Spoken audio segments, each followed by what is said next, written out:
Well, good afternoon and welcome. It's great to see you all, and we appreciate everyone being here. I'm Hanna, Managing Director and co-founder of Taureau Group. We've got a great panel. We've got some deep experience. We have business owners and professionals who are here to answer your questions and talk about their experience, what they encountered during the sale or their acquisition, and they're here to share it all with you. So I'd like to start off, you've got a little bit of background from the panelists, but I'd like each panelist to give us their M&A background, when they sold their company, a little bit more about their experience. So why don't we start with you, Paul? A little introduction and give us your background. Good afternoon. As far as background, I probably can't summarize it better than what Dan said, but to add to that, I think we get a D in creativity for the name of our firm. Paul Sweeney and myself are the co-founders of PS Capital, so and ended up being PS Capital. So we get a D for creativity. But where I think we do maybe get an A or a B plus is in our flexibility in how we approach the deal marketplace. And we've been doing it together now for over 30 some odd years, 24 of it with PS Capital. And I would say, especially hearing the prior conversation, flexibility in how we approach an opportunity would be what I would call sort of our calling card. But other than that, I mean, we can go through a lot of stats, how many deals we've done and all that kind of stuff, but that would put everyone to sleep. So I will pass over to the next person, but I appreciate being here. Thank you. Great. Blake? All right, thanks, Ann. And thanks, everybody, for attending this great event. I'm a shareholder with Reinhart, Boerner, Deuren. Eric did a good job introducing our firm, so I'll keep it brief, but I'm in our corporate group. And in that group, we have a great team of about 40 attorneys that work with buyers, sellers, so have a deep experience with M&A transactions. I specifically, have a focus with closely held businesses, working with them through their succession planning, and in the event that a sale transaction occurs. So look forward to sharing some insights with you all, and appreciate you all being here. Thank you. Dave? Hi, I'm Dave Wogge. The company that I ultimately sold, I worked for in the 90s. As we got to the end of the 1990s, I actually tried to buy the company along with the president, recapitalize the company and buy it. He had a different recapitalization plan that involved the largest stockholder's daughter. And so that's supposed to be funny, you were supposed to laugh. But anyway, he saw that as a threat, or me as a threat, and I was fired from the company I ultimately sold. And then in 2000, I purchased HMF, which was a boutique automation firm. And then in 2000, we grew that from about 300,000 to 3 million a year in sales. Then I bought a company called Heavy Metal Fabricators. In 2006, we grew that to the point where between those two companies, we're at about $7 million in sales. Then Formrite, in the big recession of 2010, got into some financial trouble, and then the stockholders were much more interested in selling, so I bought Formrite at that time. And then in 2023, June, we had grown the entire organization to about a little over $30 million in annual sales, and ultimately made the decision to sell, and so now I'm unemployed. Great. Jake? All right, I am Jake Erschen. Honored to be in front of everybody here. I am 32 years old. I say that because when I was 22, I would have never guessed I'd be having a business in this industry at all. Coming out of college, I thought I was going to go into a grad program for physical therapy, but I took a gap year first. In that gap year, I started working at Wisconsin Metal Parts, and that's when the manufacturing bug really bit me pretty good, and I realized that this is probably where my career is going to be. So during those first 2 years of working at Wisconsin Metal Parts, I went through a couple different departments, but ultimately I spent a lot of time quoting other people's projects and other people's products, and then being a contract manufacturer, it was up to Wisconsin Metal Parts to make them. And that really got my wheels spinning of, what if we had our own product? What if instead of quoting other people's stuff, we were able to quote our own? And at the same time, I was tasked with trying to find new space within the facility to expand our operations. So sheet metal storage, which if you're not super familiar with metal fabrication, the raw sheet metal takes up a lot of space on a shop floor. So what we did is search the market of what we could buy and didn't really like what we could, well, thought we could just do things a little bit differently and a little bit better and then offer it to the greater market as well. So I actually took a year, essentially kind of quit Wisconsin Metal Parts in a way, and took a year unpaid, just completely dedicated myself to getting lean manufacturing products up and going, which is a storage system and material handling products for the metal fabrication industry. And from there, thankfully after the first year I was able to pay myself and grow it from there as well. So very synergistic. So the manufacturing is done still by Wisconsin Metal Parts, but the two are so closely synergized together that when we came to the M&A market, the two just made so much sense together. Thanks, Jake. And Dan? Yeah, so I'm Dan Erschen. I also am very honored to be here. So I don't have a college education. I've got a 2-year technical education in tool and die making. And after that, I decided to go into the School of Hard Knocks, which I'm still in. So we're kind of just, keep learning as we go. I didn't really know much about building a business until we ended up having the business. So I started Die Concepts out of my basement, because we had our first child and we weren't really happy with the way the child, we were bouncing around to different babysitters and stuff like that. So it decided that either one of us is going to stay home with the kid, either I'm going to stay home or my wife's going to stay home. So it was me. I stayed home and designed dies out of the house. A year and a half later, my wife didn't, she was okay with staying home with Sam then. So I moved out of the basement, ended up getting a small place, and literally about 3 months after that, I had a MS attack. So I have MS, and that's really helped me become who I am, and the company that we have is, has grown as a result of that. So anyway, ended up, getting through my first MS attack. Couldn't feed myself for a while, and then after that, I ended up growing the business and surrounding myself with a management team. So people give me the credit for building the business. I'm not the one that built the business. It's really the people that I surrounded myself with all through the years from the beginning until now that really built the business, and they kind of took me along as a ride.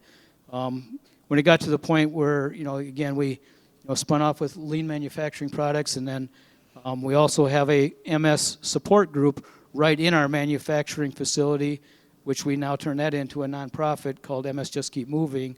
And we have about 60 to 80 people with MS that come in their wheelchairs and their walkers and things like that right to our manufacturing facility. And then, when I'm looking at, well, what's next, and I know that, we didn't really have kids that want to take it to the next generation, I decided, to really do my research and find out what does that look like, what's next. So I started going to quite a few of these M&A forums.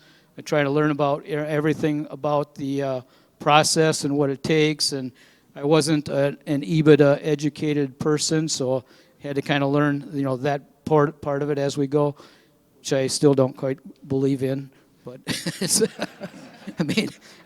I'm one where I just keep reinvesting, whether it makes sense or whether it doesn't make sense, and I think that it panned out through the years, but anyway, about pre-COVID, then going to some of these seminars, learn about the process, and then also during COVID, then we actually had a little different plan just to survive, and we ended up doing that. But then after that, once we started talking to some of the people, and really surrounded ourselves with a good group of the consultants that helped us through and everything, we would not have got to the finish line if it would not have been for them and the people that we surrounded ourselves with, real similarity to the people in the business. So anyway, we ended up selling 2 solid metal products, the 2 businesses together, and closed on January 1st of this year. So Great, some terrific stories.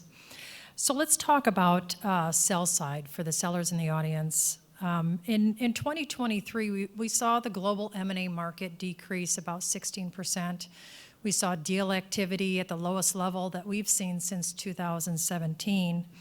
And we also saw a significant increase in seller financing and earnouts. GF Data, which collects data on private equity deals, reported that almost 50% of the deals in 2023 contained either seller financing or an earnout. So that was 2023. What is 2024 looking like? And I'll throw that to you, Blake. Yeah, thanks, Ann. So at least anecdotally, we're seeing a lot of deals on the horizon, and kind of going with the theme of this program where the cream rises to the top. There's, even in 2023, we saw deals were getting done for strong businesses. So, and as you mentioned, in last year, about a 16% decline. Some of the metrics and reports are projecting about a 10 to 15% increase for 2024, which, while it still puts it below the 2020, 21, and 22 numbers, a relatively strong market, and we've seen a lot of pent-up demand, I think, and as buyers, I think, have more comfort with interest rates and where they're going to be, I think you'll see a lot of deals get done. Now, one trend we're seeing is that deals seem to be taking a little bit longer to get done, and maybe there's a higher percentage of deals that start but don't actually get to a closing. Maybe there's this pent-up demand, buyers are coming back in, but still have some uncertainty with interest rate markets, having a little bit more leverage now that it's not as seller-friendly of a market as it was in 2020, 21, and 22. But however, we do think that 2024 is a good time to be a seller. Again, deals are getting done, and the strong businesses, there will always be buyers out there for a strong business. Great, and that leads to the topic of timing. So Dave, how did you determine when you were going to go to market that it was a good time? Well, first of all, I do have kids, and we did get one of my sons involved in the business for a few years, but it was obvious that it wasn't really what he wanted to do. It wasn't a good fit for him. He didn't have that entrepreneurial spirit that I had, and probably didn't want the risk and the stress associated with that. And my other two kids really weren't involved or interested in the business. So that, combined with the fact that there was a change in the hydraulics industry. Formrite, 90+% of our business is hydraulics related. And electrification, just as it is in the automobile industry, is beginning to show an impact in the hydraulics industry. Our two largest customers were John Deere and Caterpillar, and their competitors, smaller competitors, were coming out with all-electric skid steers, if you know what a skid steer is. And so we could see that the hydraulics market was at risk from the electrification process that was taking place. Now, we didn't know if it would take 5 years or 10 years or 15 years, but we saw that as a significant risk. So, that really meant that somehow over the next whatever number of years, we were going to have to find a way to supplant $30 million worth of business with something else. I really didn't, at my age, didn't want to take on a complete retooling of a business, no matter how long it was going to take. So that was kind of the two decisions, or the two circumstances that pushed us toward a sale, and it all worked out fine. Great. Dan, how about you? How did you prepare for the sale, and how did you determine the timing?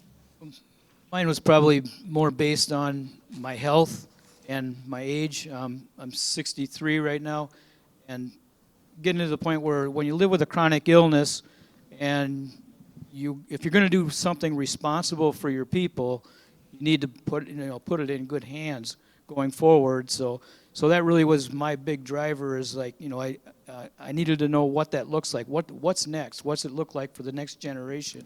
So that all the work that we put into this generation continues into the next generation, And so that's where, again, started doing the education, started doing, it really wasn't, I would say, market driven. It was more so, a personal agenda for when's the right timing for me. And I wanted to start it early, so I started it, prior to COVID, and it really didn't matter when I finished, when the time was right. And even at, going up to the close, it still really didn't matter if we closed this year or next year.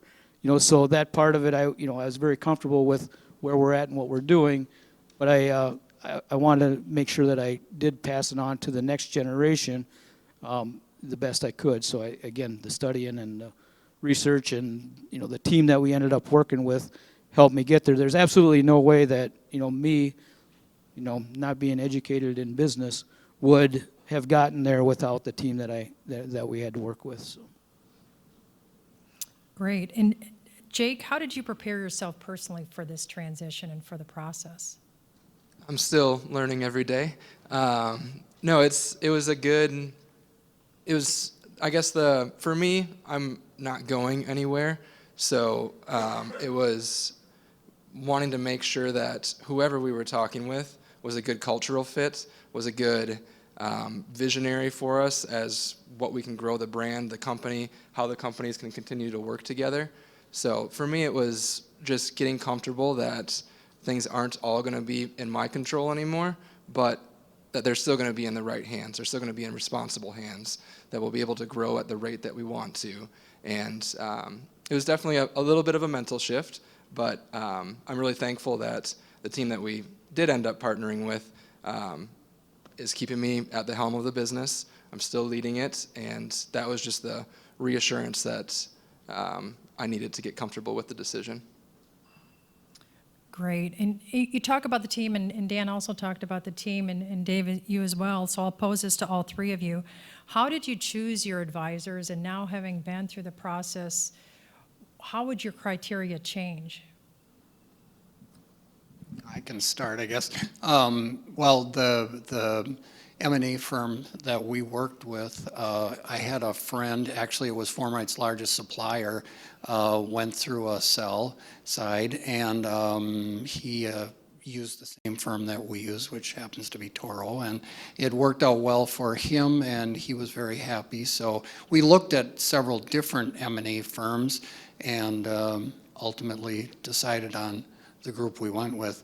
But I can't stress enough that the word that keeps coming up here is team. Having the right accounting firm, the right law firm, and the right M&A firm working as a team, because you don't do this every day, right? You do this once or twice or three times in your life.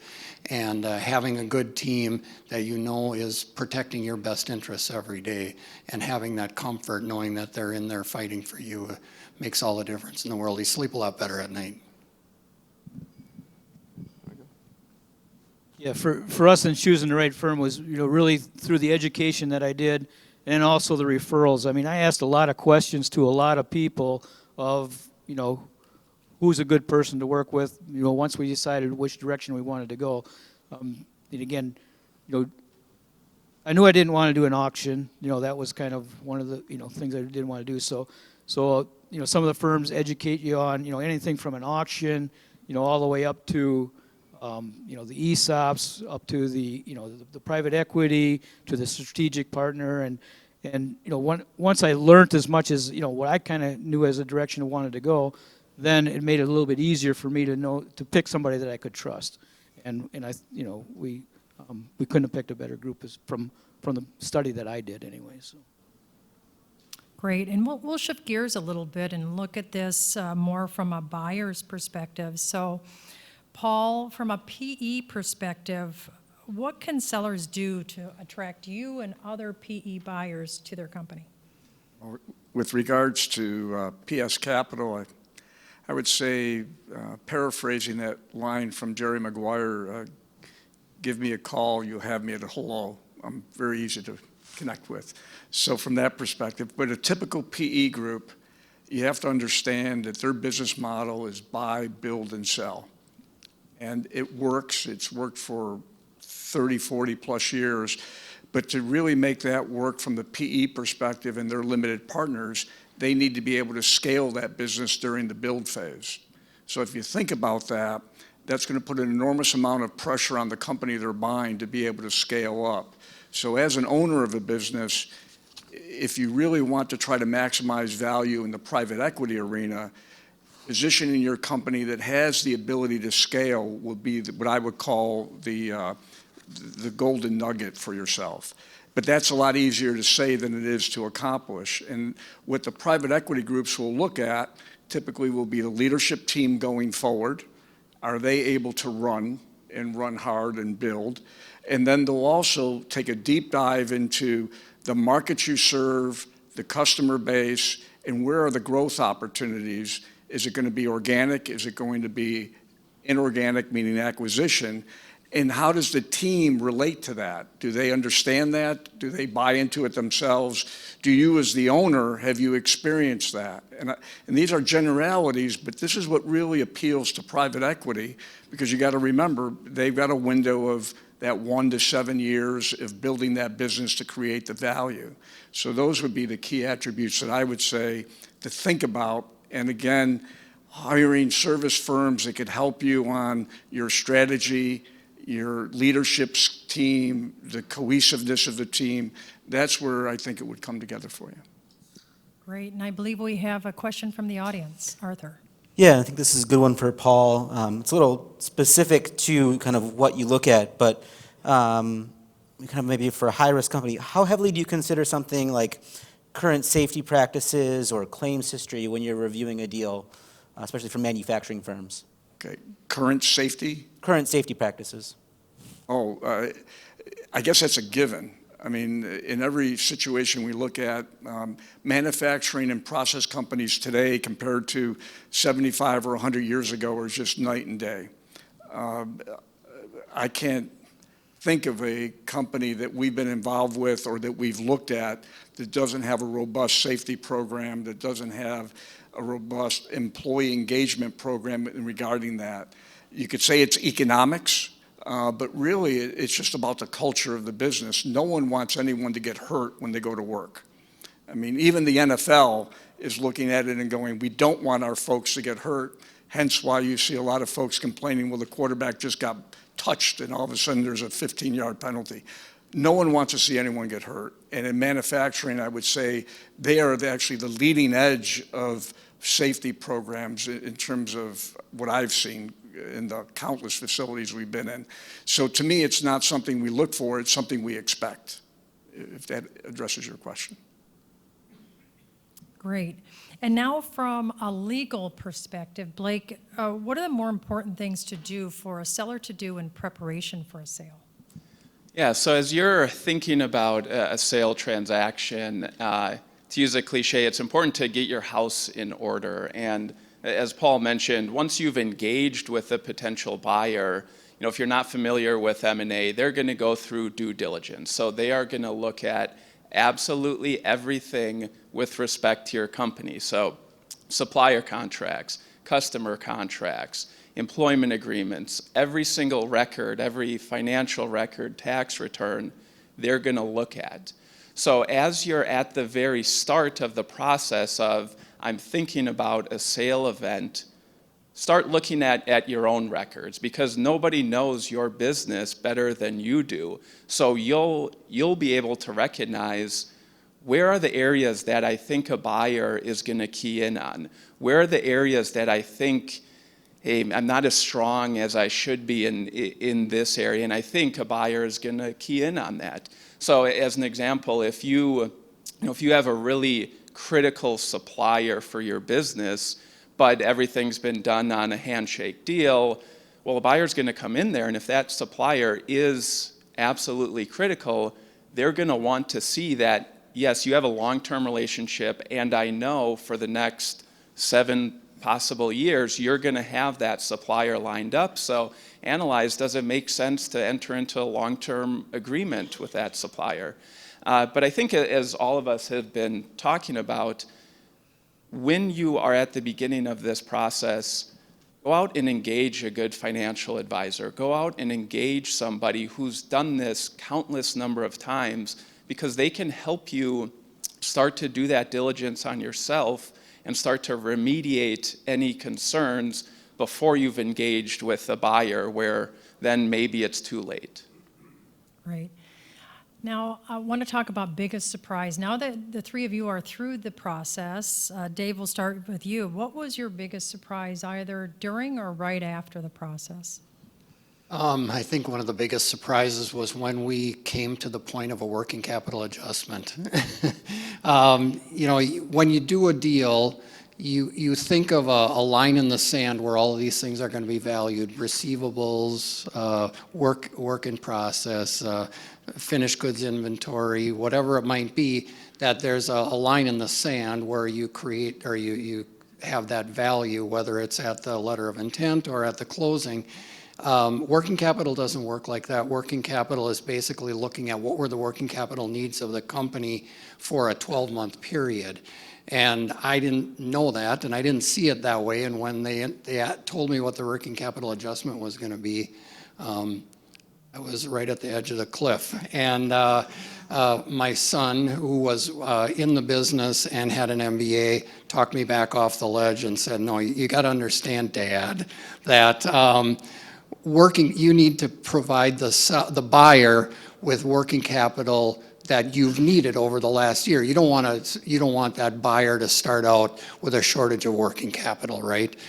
So that was one of the biggest surprises, but I got my arms around it eventually, and we got the deal back on track. So Great. Jake, biggest surprise? For me, it was probably, so when we went to market a couple times, but we would meet the team that we thought would want to work with, and then I was surprised by how, I mean, we had a great team around us, and I wouldn't change that one bit, but sometimes you lose a little bit of momentum or steam when all the conversation has to go through our basically barrier walls between us actually working with the people that we want to work with. And it's all for obviously very, very good reasons. It's the sale of a business. And once we got to the finish line, and then we're able to, again, pretty much work directly with the team that we wanted to work with, everything came true and was is a great happy ending right now. But I was just a little bit surprised by how much relay of communication there is versus just direct communication. Great, Dan. Yes, so I guess, you know, I was pretty surprised by the buyers that we did get versus my vision of what a buyer would look like, because that was quite a bit different than, you know, where we ended up at. You know, I thought maybe somebody with a manufacturing company that, you know, could use our services would end up, you know, bringing us on, and we'd be, you know, but we actually talked to quite a few of them, and their culture was way, way, way different than our culture. And at the end of the day, we really decided on the people that we were talking to, you know, even more so versus where, you know, the markets that they're in. They needed to be, you know, have some manufacturing experience in order to be able to do a job shop. But it really boiled down to the cultures that we looked at from, you know, our perspective, I thought would have been great places to, you know, to bring us on board. You know, other people shined way above that, and I think, you know, again, everybody says they like culture, but who walks the walk? You know, and that part of it, I think, was, you know, it's pretty evident and obvious all the way through, and even post-transaction, we're really happy with that too. So, Terrific. Question from the audience, Arthur. Yeah, kind of a two-part one, and it goes off what Dan was just saying. What are some common things that can throw a deal off, and when is it time to walk away from a deal? Ooh, who'd like to take that? I could start a little bit. You know, when you're an entrepreneur, one of your biggest strengths has to be overcoming things that are put in front of you, right?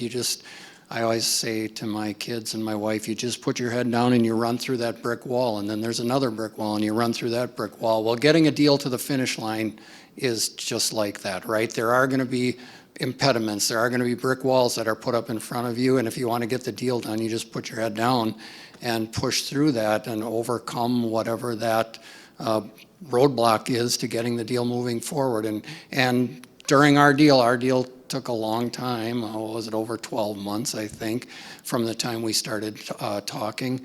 And there were a couple significant roadblocks, but the buyer and I were both people that just keep overcoming objections. We keep a positive attitude. We never got mad at each other. We just plowed through it. From a buyer perspective, in the 30-plus years, there have been 2 situations where we had letter of intents where we thought we were on the path to close and they didn't close. So 2 out of the last 30, but they were similar in terms of what happened. We look at due diligence as confirmatory. What you tell us, we assume is true, and then we confirm that it's accurate. And in both cases, we said, hey, we're just not sure about the financials in terms of how it relates to inventory. And we said that up front because we had a sense there was an area. And in both situations, as we got into it, the inventory proved to be not as sellable as they thought it was. And we showed them based on their historical selling patterns that it wouldn't be. And as a result, basically you had profit built into inventory. And so when we backed it out, the company wasn't as profitable as we thought in both situations. And instead of walking away, we said, okay, what do you want to do? Because this is not insignificant. And in both cases, we just decided to part ways. And I think in both cases, I haven't followed up on one of the companies, but they ran into their own troubles and tribulations afterwards. But from our perspective, we just look at it as, we're basing it on a certain story that we were told, and if it's accurate, most of the time that's proven to be true. We haven't had an issue, but in those 2 cases, it both related to inventory and profitability of the companies on a trailing performance. Great. Well, and let's continue down this buy-side path and talk a little bit more about the buy-side. Sharad, I think what I heard up here was 2 lessons that he shared. First of all, he talked about how Sprecher, originally their plan was not to grow through acquisition, but they actually evolved and they learned that it was a much quicker way to grow the business and to gain brands that were solid in the market. I think the second lesson that he taught us is that there are really some great acquisitions that you can find while drinking on Saturday night. So, Paul, I'll throw this to you as a seasoned buyer. What 1 or 2 things is it vitally important to get right when you're making an acquisition? I would say it's really 1A and 1B. They're right up there because they're related. It's understanding the business model and not just the general description of what the company is, but really what is the key attribute within the business that's been driving the historical performance of the company. And related to that, and actually driving that, is the leadership team. Going forward, what's the leadership team's understanding of that attribute, and how do they plan on moving forward with it? And let me give you a quick example, because I think it illustrated where we missed it. This is going back several years, but a pump distributor, East Coast, Midwest, West Coast facilities, catalog business, but then in their own geographic markets doing quite well, each group. East Coast leadership was going to take over the company from the central entrepreneur Midwest person. East Coast was dealing more with high-end skidded systems, sale processes, $200,000, $300,000 types of systems, pumps going out the other 2 facilities that were more normal, several $1,000s. The concept was to take that and take it to the Midwest and the West Coast. Sounded very feasible, made a lot of sense. Leadership team on the East Coast really sounded good, was good. The trouble was we didn't understand that the catalog that was sent out every year that sat on every engineer's desk throughout America was creating what I would call the low, easy revenue that was coming in to all 3 distribution facilities. And the East Coast team didn't continue to invest in the catalog. They viewed it, let's invest in direct sales, and the engineering needed to drive the skidded systems. Again, makes sense on the top level. What happened was revenue increased actually, but profitability decreased when you had to take into account the extra resources you needed at the SG&A level. And the key part of that was we lost the catalog revenue with perceived lower margin at the gross profit level, but actually higher margin at the EBIT level. Okay, and if people follow that, we didn't realize that, and it was a slow decline, so it was even harder to recognize, and that's one thing where we missed it, in not understanding truly what was driving the underlying performance of the business. Right. So what is this market like for a buyer? Blake, is it a buyer-friendly market right now? Yeah, so it's a tough question because what we're comparing it against is 2020, 21, and 22, which were just historically seller-friendly markets at a rate that, you know, I've never seen, many people in this room probably have never seen. So to compare where we are now, I think we need to take a step back from the prior few years before that, because it's definitely more buyer-friendly than it was for the prior few years. I mean, again, we're seeing deals taking a bit more time. Buyers just seem to have more leverage in a transaction, but there are still deals getting done. Again, they keep going back to the theme of this program. A strong business will always have buyers out there for it. So it's more of a buyer-friendly market than it was for a prior few years, but I think we're seeing an uptick where sellers will still have leverage. There will still be buyers out there. Terrific. And then we want to conclude with the final question, and we'd like each panelist to answer this. With 2020 hindsight, now that you've been through your one or two deals or multiple deals, what would be the one piece of advice you would give someone who's contemplating a sale or contemplating embarking on an acquisition strategy? And maybe we'll start with you, Paul. If you're contemplating a sale, I would say try as best as you can to put yourself in the shoes of a potential buyer. So, and not just generically, but think about the category of buyers that will be looking at your company. If it's a competitive buyer, look at your competitors and say, how would they perceive my company? And from that perception, start looking at the types of questions, thoughts that they would have so that you're better prepared for it. And then you can go through the list and say, okay, is it going to be a upstream, downstream acquisition, you know, a supplier buying me, a customer buying me, or is it going to be a private equity group, which I already covered how they would look at you. But you want to put yourself in their shoes and then prepare yourself and your team and then actually your company in terms of getting ready for the due diligence is to move forward in that environment. That's what I would recommend looking to do. Great. Blake? I think the sale process, and if we're talking about a sale event, the sale process it's a long runway. And the longer and the earlier you start thinking about that, start addressing where are areas I can improve.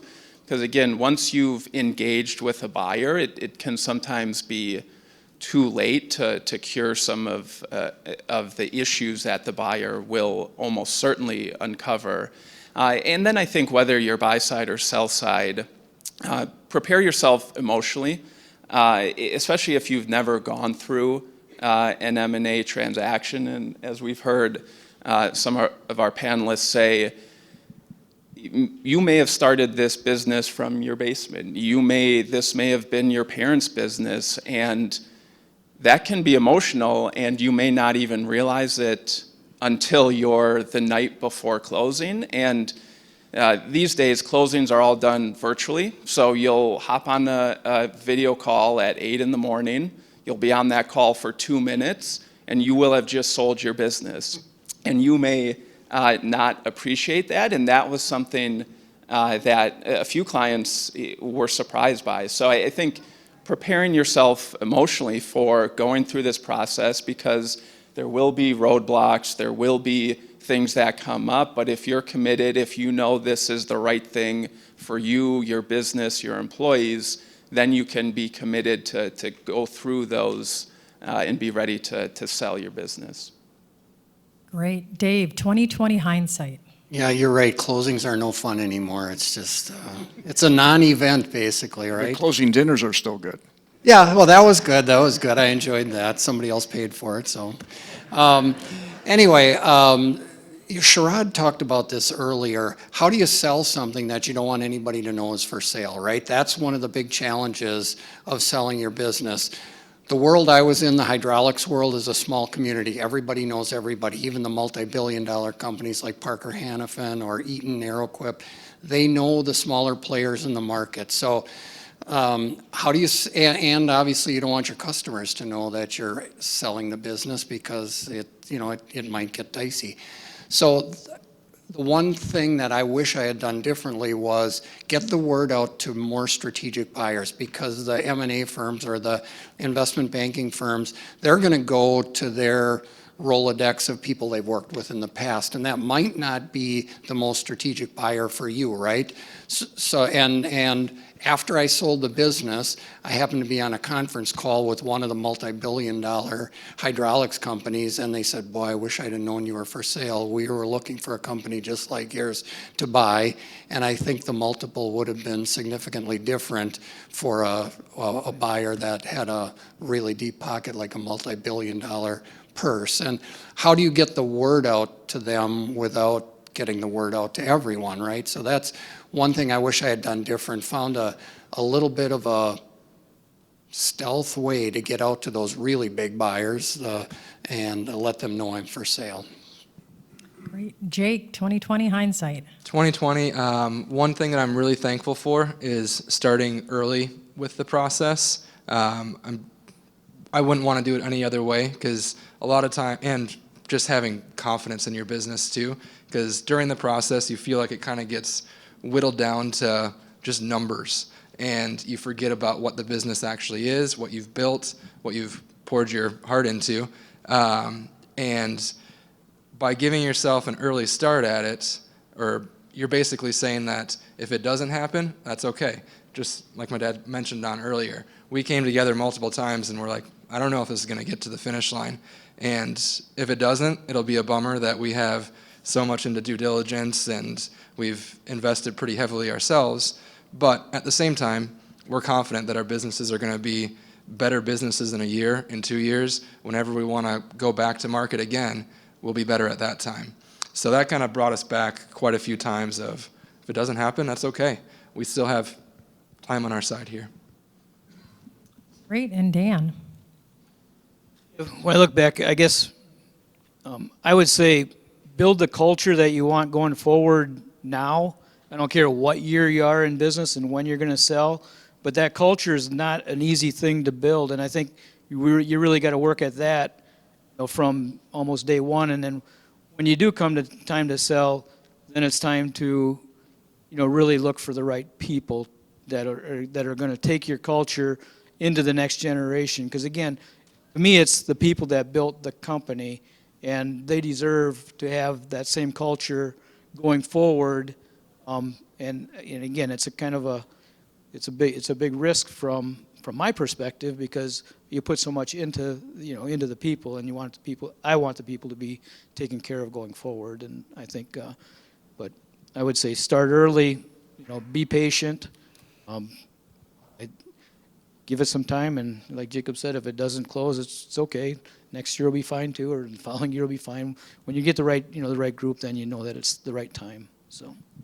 Terrific. Great words of wisdom. And for those of you, we weren't able to get to all of the questions that were texted into Arthur, so feel free to reach out to the panelists. They'll be here through the breakout sessions and cocktail hour, or any one of us, and we'll get your questions answered. Thank you, panelists. Thank you so much for being here.